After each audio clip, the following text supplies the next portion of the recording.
It's BBC Radio Gloucestershire, 8 minutes past 10 o'clock. So I've been talking this morning about the boss contacting you out of work. You know what it's like, perhaps, if you use email and those sorts of things. And with smartphones, it's so portable now. You go home, you finished your work, then you hear a beep, beep, and you think, I'll just check that. And then you enter into this whole dialogue that you should have been doing in the office. So do you think the boss has the right to contact you out of office hours?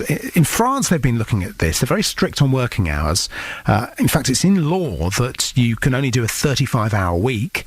That was passed a while back, although I wonder how much they stick to that. It is enshrined in law. And now they've been looking at a new law which will mean that people working in the high-tech industries don't have to look at their emails after 6 p.m. in the evening.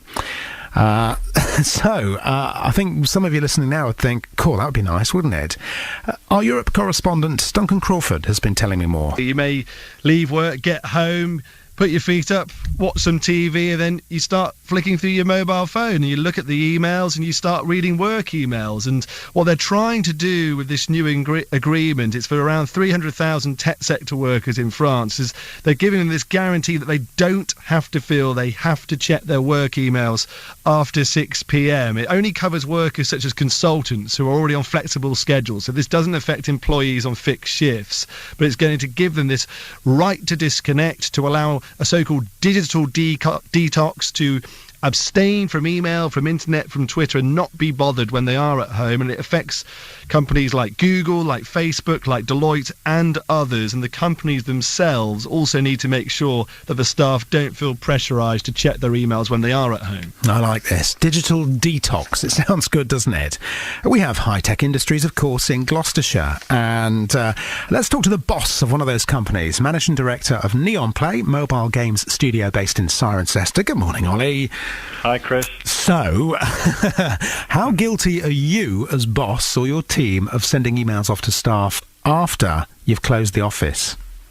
I work at home most evenings, and occasionally you do ping off emails to the staff. Now, I'm not expecting them to necessarily read it that evening, but it might be in their inbox first thing in the morning.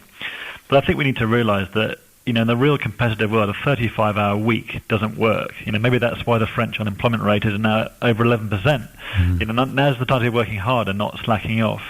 But I think us as bosses, we need to be sympathetic, but also employees need to be understanding that if the business fails, they could be out of a job.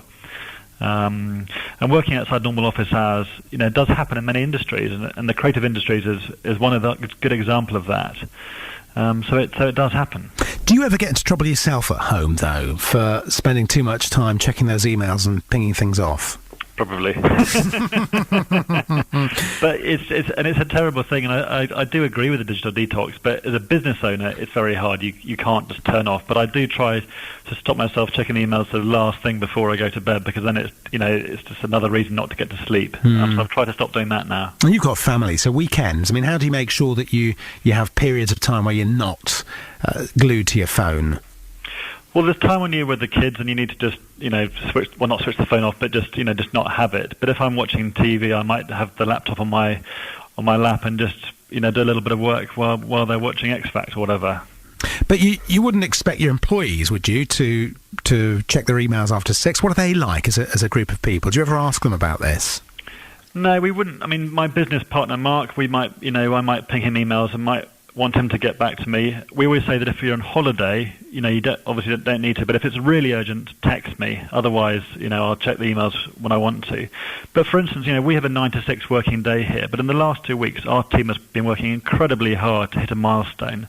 And the guys have been working till 8, 9, 10 at night, and even some at weekends. Now, no one wants to do it, but they understand it's vital for the delivery of this game. But when this is finished, hopefully today, we're taking the team all go-karting next weekend for a curry and for a few beers, or maybe lots of beers. So, you've got this culture going there. You work hard to make sure that people enjoy working there and you have a bit of fun, so that when you do have to ask them to work extra hours, it's okay to do that. Totally, and you've been to our studio. It's a beautiful place to work, and we've got ping pong, pool, table tennis, etc. here. But there are times you need to work hard, but there are times when we buy everyone at McDonald's and we'll have a ping pong competition. So it's give and take. We're looking for project managers and iPhone programmers. So as an employer, we need to be looking at ways to appeal to potential employees. And we've all got to do that. And it's another reason I've started this campaign called Rock the Cotswolds, to make people realise what a cool place the Cotswolds is to live and work. Yeah, and don't you take don't the staff go out to the pub on a Friday afternoon? Is that right? Yeah, we do. We take the guys to the pub every Friday and buy them the first round. And we try to do lots of different things because it's hard to attract great talent, especially in the Cotswolds. And so we need to do things to stand out. People always remember our posh bog roll guarantee. What's that? Well, many officers have got that really horrible loo paper, so we thought we'll only buy a Labrador puppy loo roll for our employees. That's good. I wish the BBC would do that. Oh, lovely. Thank you for that then, Ollie. Good stuff. So it's Ollie Christie, who's from Mobile Game Studio Neon Play. How about you then? Do you